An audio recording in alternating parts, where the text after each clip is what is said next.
Hello everyone, welcome to my reflective video. Today I address the story that Mark Seller of Wiradjuri country shared during the display project in the video, ABC Indigenous 2020.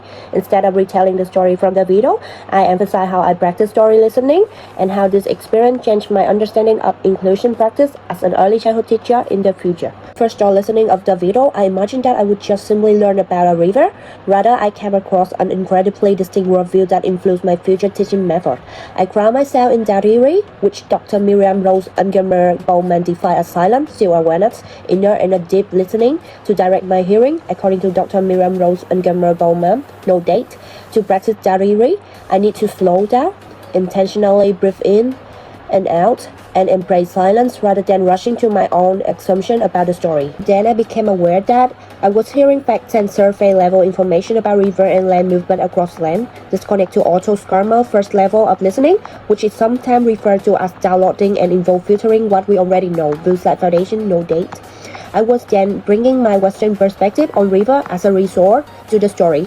This greatly demonstrates how my education has influenced my perspective on land to be functional rather than relational. But when I actively focus on deeper listening, I start to shift my direction of generative and sympathetic listening.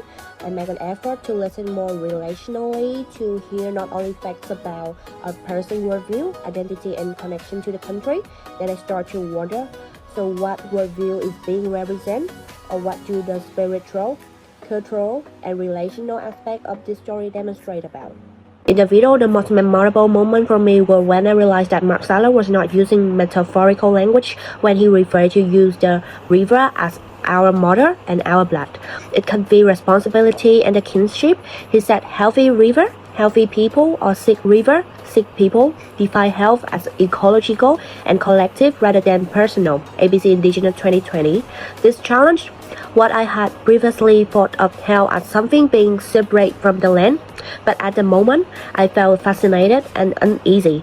I was impressed by the depth of the relationship and uneasy when I understood how distant my own connection to the land has been.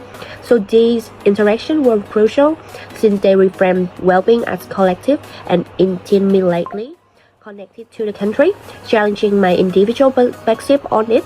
And I'm now aware of how closely related to the country is to identity, belonging, and well-being. In addition, addressing my own biases and privilege were one of the primary challenges I faced. I discovered that some childcare centers teach children in systems that prioritize Western knowledge, frequently placing Indigenous knowledge in the supporting role.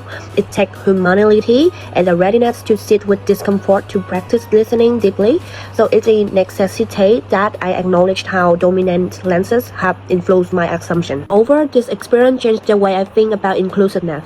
I used to think of inclusion mostly in terms of participation, access, and modifying classroom activity. Through story listening, I now recognize inclusiveness as both relational and philosophical.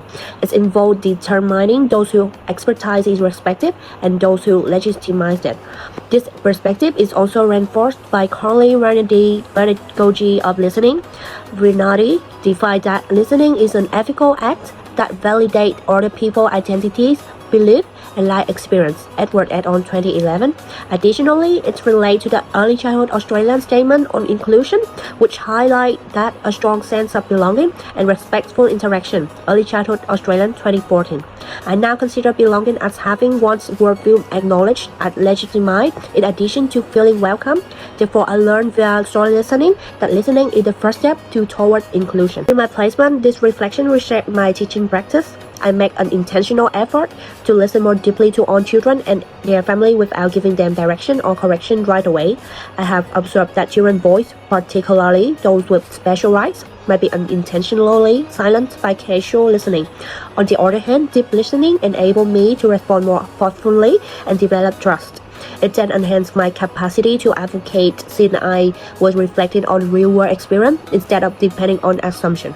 Through story listening practice, my listening style has a direct impact on capacity to foster a sense of belonging, understand identity, and emphasize the various practice of all children and their families. When I listen intently, I'm not so likely to select one method of knowing over others. This is the fundamental concept of inclusive practice. So in my teaching practice in the future, I will plan to intentionally design space for story listening, which value children's stories, have meaningful conversation together with families, promote respect for the country in a consistent way, and to always evaluate my positionality. By practicing diary and moving from deeper listening level, I can now develop environment where diversity is not just welcome, but truly valued. To sum up, this reflective video taught me that inclusive practice starts with how we choose to listen, not only with just approach. Besides, story listening is transformative, relational, and ethical, shaping me strongly as a teacher in the future. Thank you for listening.